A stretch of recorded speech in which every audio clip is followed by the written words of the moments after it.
شاگردوں نے روح اور حکمت سے بھرے ہوئے 7 اشخاص کو چن لیا۔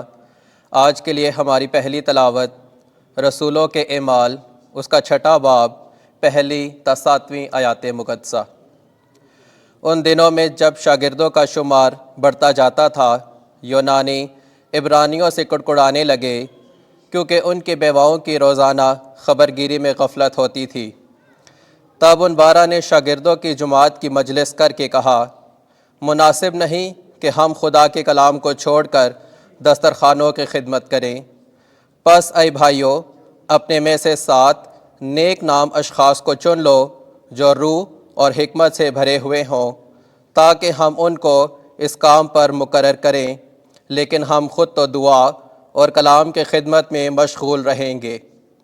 یہ بات ساری جماعت کو پسند آئی، اور انہوں نے استفانس نامی ایک مرد چن لیا جو ایمان اور روح القدس سے بھرا ہوا تھا، اور ساتھ ہی فیلبوس اور پروکورس اور نکانور اور تیمون اور پرمناس اور انطاکیہ کا ایک نو مرید نکولاؤس، اور انہیں رسولوں کے آگے کھڑا کیا، جنہوں نے دعا کرتے ہوئے ان پر ہاتھ رکھے، اور خدا کا کلام پھیلتا رہا، اور یروشلم میں شاگردوں کا شمار بہت ہی بڑھتا گیا، بلکہ کہنوں کا ایک بڑا گروہ بھی دین کے ماتحت ہو گیا۔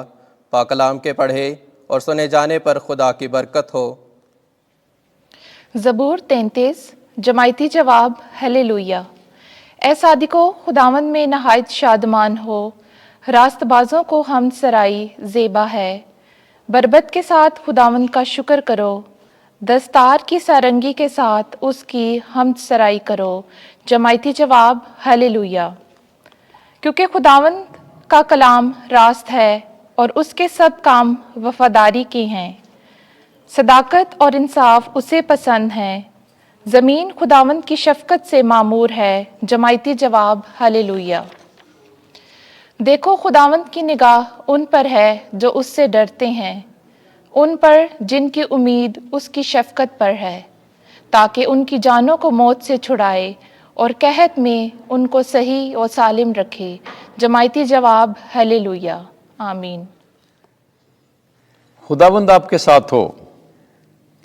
انجیل مقدس یوحنا کے مطابق اے خداوند تیری تمجید ہو۔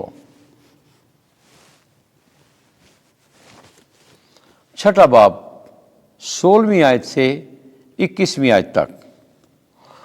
انہوں نے یسوع کو جھیل پر چلتے دیکھا۔ جب شام ہوئی تو اس کے شاگرد جھیل کے کنارے تھے اور کشتی پر چڑھ کر جھیل کے پار کفرنہوم کی طرف چلے جا رہے تھے۔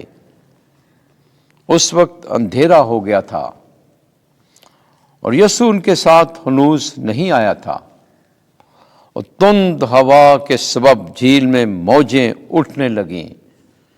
پس جب وہ کھیتے تقریباً 25-30 غلبہ نکل گئے تو انہوں نے یسوع کو جھیل پر چلتے اور کشتی کے قریب آتے دیکھا اور ڈر گئے، مگر اس نے ان سے کہا کہ میں ہی ہوں، ڈرو مت۔